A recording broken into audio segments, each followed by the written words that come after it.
Merci d'être avec nous dans le Club Lumni. Si tu viens d'arriver parmi nous, je suis ravi de te retrouver sur ce plateau. Et on n'a pas fini de s'amuser en apprenant plein de choses hyper chouettes aujourd'hui. N'est-ce pas, Sarah et Mathieu? Oui.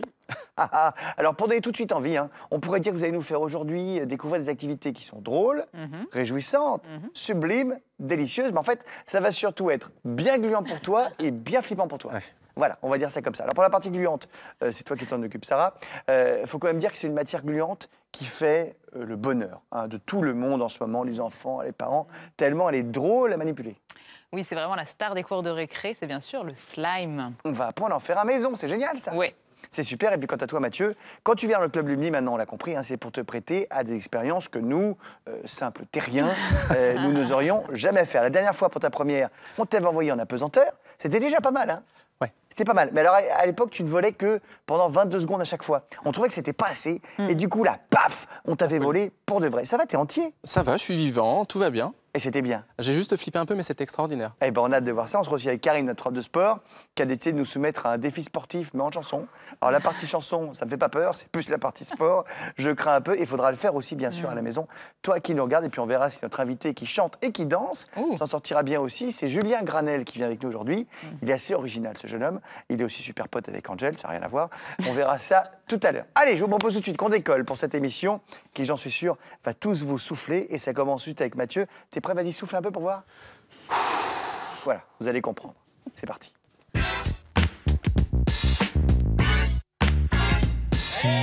Alors, on a avec nous Julien Mention, qui est le monsieur qui s'occupe de cette soufflerie. Salut Julien. Salut Alex, salut le Club Lumni. Eh ben bonjour. Alors Mathieu, Julien, on va regarder ensemble le début de l'expérience. Attention, chez toi, si t'as l'estomac un peu fragile, accroche-toi, c'est bizarre. Regardez. Donc là, on a l'impression... Alors, on va expliquer. Donc, en dessous, tu es soufflé par du vent. Il y a un monsieur qui arrive à te dire debout, ce qui est incroyable. D'ailleurs, Julien va nous expliquer après. Ouais. Donc là, on voit bien quand même que c'est difficile et que tu as un petit peu de balle. Tu te cognes contre la vitre. Ah, mais alors, raconte-nous. Là, je maîtrise plus rien du tout. Là, heureusement d'ailleurs que le moniteur est là, parce qu'en fait, je suis vraiment comme une feuille d'arbre dans le vent. C'est vraiment... En fait, je suis censé rester en équilibre sur ce souffle d'air. Alors, en fait... comment il te dit? Il faut te tenir comment, en théorie? En fait, il faut se tenir raide, en fait, gainé, avec les mains comme ça. Gainé, c'est-à-dire qu'il faut essayer de se tenir droit. Ouais. Bah, sinon, tu pars, en fait, ton corps, il part comme ça. Oui, parce que ça souffle fort. Il faut être gainé, parce que c'est vraiment un souffle qui doit être à 200 ou 300 km/h. Il nous en parlera, Julien. Il faut se tenir comme ça. D'accord, alors pourquoi il faut se tenir comme ça? Parce qu'en fait, l'air arrive par en bas. Comme quand on tombe de l'avion. Comme quand tu tombes de l'avion. Donc en fait, si tu fais ça, en fait, l'air, elle passe. Donc du coup, tu tombes. Ah oui, donc si on se met comme ça, c'est un peu comme quand on est sur une table. Exactement. Comme si tu avais les mains sur un coussin d'air. Tu poses tes mains sur le coussin d'air et du coup, l'air souffle et tu es censé monter. Oui, donc il faut essayer de lutter pour se tenir comme ça, quoi. Il faut lutter. En fait, j'ai beau lutter, comme vous pouvez le voir sur les images, je maîtrise rien et le moniteur me rattrape. Et la bouche, là la bouche, en fait... Oui, il y a plein d'air. Donc, Julien, on est tous comme des feuilles dans l'espace, comme ça, dans l'air? Alors, au début, c'est un petit peu normal de ne pas se sentir qu'on maîtrise la chose. C'est un peu comme apprendre à nager, en fait. Mais ouais, en fait, il faut surtout se relâcher un maximum sur l'air. J'ai entendu parler de gainage. Et c'est un petit peu l'inverse, justement. Il faut complètement se relâcher sur l'air. C'est pour ça qu'il n'y arrive pas. Mais on comprend bien, tu sais, on l'envoie faire des expériences. Le problème, c'est que souvent, voilà, il souffre. Parce qu'il ne comprend pas bien ce que disent les gens. Donc c'est l'inverse. Mais il faut quand même tenir les bras et les mains sur le sol, comme ça. Enfin, comme si on était... Ouais, face à l'air, ouais, exactement. Parce que ça fait quoi? Ça pousse un peu l'air, c'est ça? Bah, ça nous porte, en fait. Plus on met de surface sur l'air, plus ça nous porte. Moins on en met, moins ça nous porte, en fait. D'accord. Ok. Alors, on va voir un petit peu que tu progresses quand même. Regarde, on voit un deuxième essai où là, c'est l'air d'aller un petit peu mieux. On te laisse voler tout seul. Un peu mieux. Regarde. Alors, là, on te voit quand même. C'est vrai que là, regarde, c'est beaucoup mieux déjà. Oula, poum. C'est pas mieux du tout. Sarah, tu te sens de faire ça, toi, un jour ou pas? Je sais pas. Non, mais c'est quand même un petit peu mieux. Là, regarde, on voit que tu es tenu par le monsieur. Mais heureusement. Mais qu'est-ce qu'on ressent? Est-ce qu'on a l'impression de voler? Est-ce qu'on a l'impression de... Est-ce qu'on se prend pour Superman? Qu'est-ce qui se passe? Un petit peu, en fait. Alors, un demi-Superman, parce que là, je vole vraiment pas beaucoup. Mais en fait, tu as vraiment l'impression de voler et d'être... En fait, j'ai fermé les yeux à un moment et je me suis dit, ça y est, tu as sauté de l'avion et tu vas faire ton saut en parachute. Tu as vraiment l'impression d'être dans le ciel, tu vois, et de chuter et d'avoir le parachute au dos et tu vas tirer sur le parachute. Mais est-ce qu'on prend du plaisir? Est-ce qu'on a envie de le refaire tout le temps? Bah là, c'était mon deuxième essai sur la deuxième vidéo. Et d'ailleurs, sur ce deuxième essai, je m'étais dit, je vais maîtriser la chose. J'ai fait le premier essai, je me suis craqué. Finalement, là, j'ai compris la Non, mais technique, etc. on voit quand même que tu es un peu meilleur. Non. Si, je t'assure, ça se voit que tu es un peu meilleur. Julien, est-ce qu'on progresse vite? Ouais, ça progresse assez vite en général. Et effectivement, même moi, je le vois, il est quand même été meilleur sur le deuxième vol. Ça se voit qu'il est plus à l'aise et qu'il connaît au moins la sensation, en fait. Après, c'est vrai qu'il maîtrise pas complètement, mais c'est normal, hein, on apprend au début, puis ça va de mieux en mieux au fur et à mesure. En général, on est autonome, c'est-à-dire qu'on peut voler complètement tout seul au bout de 20-30 minutes de vol. 20-30 minutes de vol, d'accord. Et alors, ça souffle à combien le vent en dessous, là? Alors là, il va être à 200 km/h, 180-200 km/h à peu près. Mais est-ce que c'est pareil que quand on se jette d'un avion ou pas du tout? C'est exactement la même chose, sauf que bah, forcément, on est porté par l'air, on voit pas le sol arriver, quoi.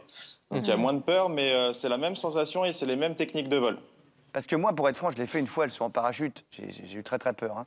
Mais cette partie-là, cette partie comme ça, elle était très courte. Alors que là, en fait, ça durait quoi? Je pense que ça a duré 20 ou 30 secondes, moi, quand j'ai sauté en parachute. Là, ça dure plus. Alors que là, ça peut durer des heures. Ça peut durer, ouais, on peut rester indéfiniment dans la soufflerie le temps qu'on veut, ou après c'est le physique qui nous dira stop, quoi. D'accord. Alors, on va voir après, regarde, on va voir une autre vidéo, Mathieu, où tu as progressé un peu, parce que tu es avec le monsieur, et là, c'est hyper impressionnant, par contre, ce que vous faites. Regarde ça. Regarde ça. Mais alors là, j'étais... Non, mais, Sarah, t'as vu le truc?